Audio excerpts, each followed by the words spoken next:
Is AI really unavoidable now, or actually just being popular by extra marketing and hype?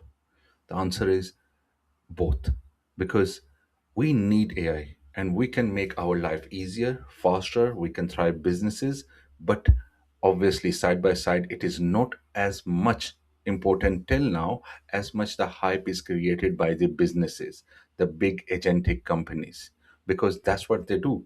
Everything is in control of AI companies because we are very much bound and enslaved by their devices. Whatever they want us to see, they are marketing and pushing in the marketing or in the phones of our families, our friends of our phone. What happens when we see constantly that, okay, this is the most important and luxurious thing in your hand right now? We tend to believe that as humans. You can say you are the master of your will or anything. You are not. You are the master of the will that is being imposed on you constantly by the marketers. You are. That is why it is said very commonly, you are what you are surrounded by, by your friends or anything, because you are constantly being fed by people surrounding you. That's why you have to understand you are not in control, and AI is not just hyped, it is extra hyped. But actually, we need it too. We are being enslaved by the fact marketed that, okay, you can't survive without AI.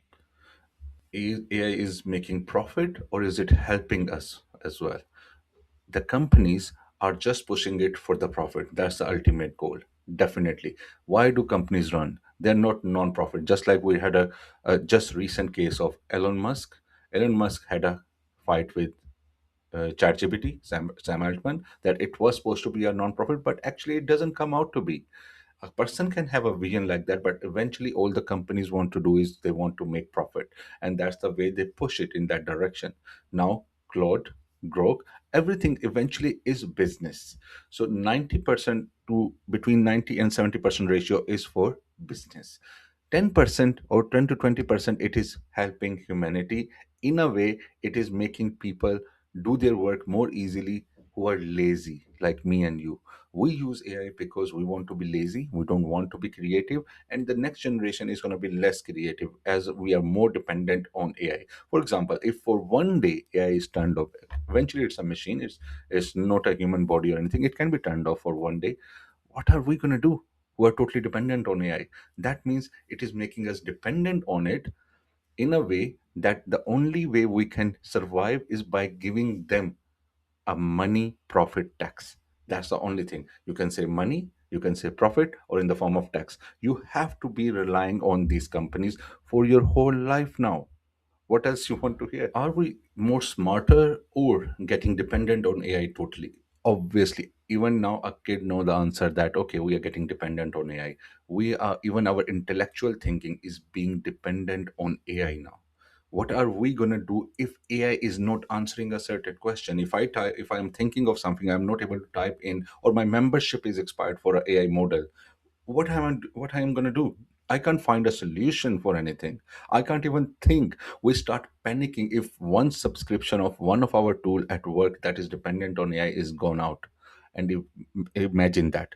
Right now it's just the beginning of AI. As soon as it goes over the next 10 years or 5 years, even I should say next 2 years, but I'm just giving a layer, what's going to happen? We are all going to be in panic mode. Everything is dependent on one person will, whoever is controlling the whole structure. If they go mad on us, they can just shut down our lives. So the critical thinking part is gone dumb now, because the only way we are thinking, or everyone is thinking, how to make AI think for us. So we don't want to think. And that was the most beneficial and the most biggest superpower humans had. AI is actually smart enough, or is it the outlook it is giving us? It's a dopamine that's in the form of outlook there.